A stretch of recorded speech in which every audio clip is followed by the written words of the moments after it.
It's called the ISIS hunting club, as you can see, and these are the guys that are the hunters.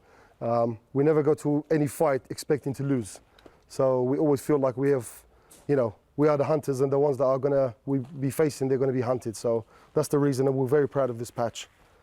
De ISIS Hunting Club gaat op jacht.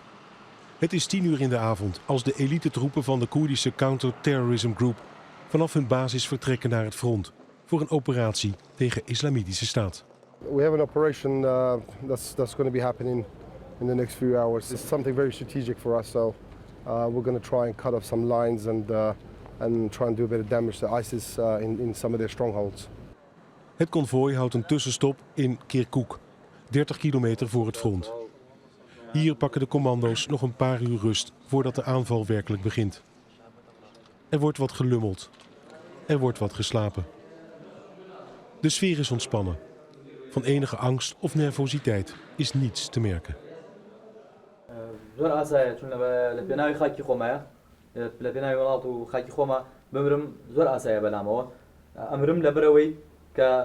كسكان دوای خۆم ئیسراحەت بن خاکەم پارێزراو بێ. ئەگەر من مەمنوع هاوڕەکانم هەمومان ئەو فیداکاریە نەکەین دڵنیام کە کەسەکانشمان ژناڵەکانمان ئیسراحەت نابن ئەوانیش لە مەترسیا بن.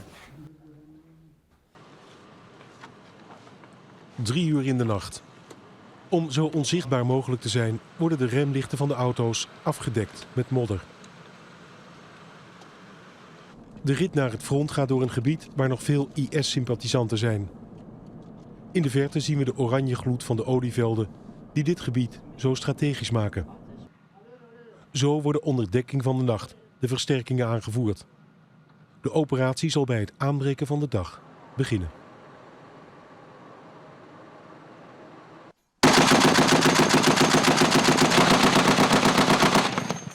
De Special Forces van de Counter Terrorism Group, CTG, horen tot de best getrainde, best bewapende Koerdische troepen. Opgeleid en gefinancierd door de Amerikanen. Wij zijn de eerste die toestemming krijgen om te filmen op hun geheime basis bij de stad Sulaymaniyah. It's a Special Forces unit. It's quite hidden away from the public eye, but I think in the last year and a half the public have seen a lot of action and a lot of results that the CTG has done because of all the open field fights that we've been heading, and we really are like the tip of the spear. So whenever there's something happening, we go in there, we will cut through the ISIS lines, and then the peshmergas would come in after us. De Counter Terrorism Group valt onder een van de Koerdische inlichtingendiensten. De directeur daarvan is vol zelfvertrouwen. Definitely in our areas, they are afraid of the Kurds. When it comes to fighting the Kurds, they are very much afraid. They know it's not going to be easy, and the wish that they joined ISIL for, which is dying, they will get that wish with us. And we will send them to the heaven that they think they are going to, definitely. The purpose of this training is for the guys to train every day. They do it daytime, nighttime, is to be able to get used to your teammates that you're with, and to be able to move around houses when you're going into a house, which, in each room, these are like real size rooms in normal houses. You're going to end up coming across people very close that are going to shoot at you. Is how to deal with those situations and try and get everybody back out alive afterwards. Did your unit kill a lot of Daesh people? We have killed quite a few, I think, yeah. And what is quite a few? Quite a few, I would say thousands probably. Yeah, in the last year and a half, yeah. Thousands? I would say, yeah, 2,000-3,000 maybe in the last year and a half. What's it like to kill an ISIS guy? It feels really good because he's not going to go and murder women and children and stuff. So for me, it's very rewarding for everybody. Yeah. Yeah. It's like yes. Of course, yeah. Good adrenaline. Yeah. You can't get a better buzz than that. So it's a good feeling. Leden van IS worden opgepakt door de Koerdische commando's. De directeur van de inlichtingendienst onderscheidt 2 soorten strijders. There's a difference between the local Iraqi guy that joined ISIL because he had no other choice, because there's no other way to have an income. So he joined ISIL.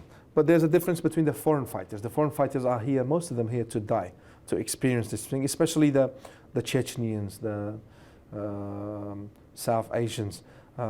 These guys are here to die. You know, they really believe in the cause. They're the hardcore. They're the hardcore guys, but some of the locals are also hardcore, but majority of the locals are there to earn some sort of income, or there was nothing better to do, so they joined ISIL.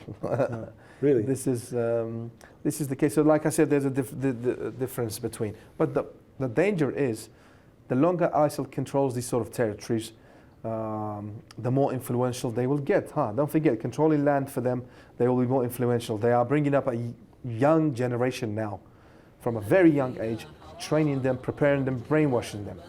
These guys will be dangerous, even if they're locals. They will be dangerous because they're getting this from the age of 10, 11, 12. They're getting this brainwash. This is going to be dangerous. Those guys will be prepared to die again. So the quicker we can take away some of this territory, the better.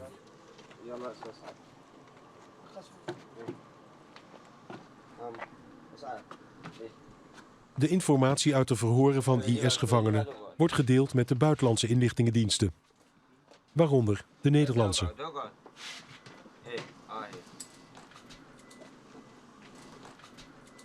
This is very important because there is some Dutch foreign fighters amongst the ranks of ISIL, and together by having a good intelligence exchange from the Dutch intelligence service, and from us being on the ground, we could start eliminating some of these jihadis, the Dutch jihadis that are in the ranks of ISIL. What kind of information are you exchanging?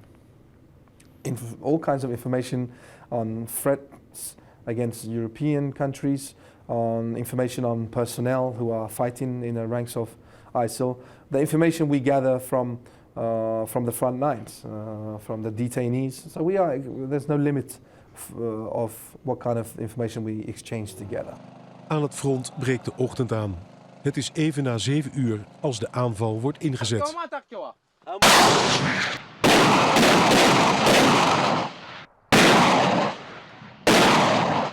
Je zou het een harde wake-up call kunnen noemen voor de strijders van IS. Ze worden op dit moment onder vuur genomen door de mortieren daar vandaan.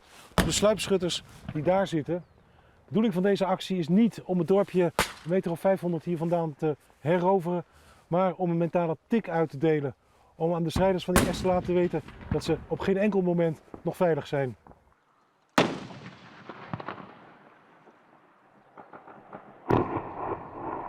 So inside the village of Wastani and Mujamma Saddam, we've been watching them, and they've been moving vehicles around, moving people around. And we have all the grids, so we're dropping mortars on top of the buildings that they're going into because they have tunnels that lead from one building to another. And we're waiting for them to see if we get any reaction. Then we will be able to shoot with the snipers, as you can hear now. Okay. So that's what. And you plan to attack the village as well? No, it's not going to be attacked now because in front of us, this field in front of us, it's all IEDs. So we need to bring special vehicles, EOD teams to be able to clear it up for us to attack. So this, like I told you before, this is not part of a attack, situation. It was just something to mentally to try and to disturb them a bit. Okay. Langzaam maar zeker verliest IS steeds meer terrein. Maar na 1,5 jaar oorlog raken het geld en de middelen van de Koerdische peshmerga op. De Koerden zeggen dat ze dit zo niet volhouden. Er moet meer hulp van buiten komen. We haven't been able to pay our peshmergas for the past 5 months, unfortunately. Don't forget, these peshmergas have families to think about as well. They're risking their life in the front lines.